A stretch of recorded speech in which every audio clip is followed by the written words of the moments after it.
9 berada sini Husin Al-Jalil. Nazmi berjaya merampas. Di sanalah Fandi Osman. Cuba Nazmi. Gol. Oh, cantik. Dari Nazmi Faiz Mansur.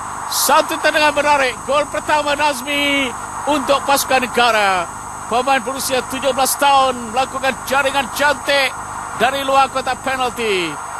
Satu tendangan menarik dilakukannya. Tampanan terus melepaskan sepakan. Ini pasti memberikan semangat kepada pemain-pemain Malaysia. Dari jaringan menarik yang dilakukan, Malaysia mengatasi pasukan Bahrain.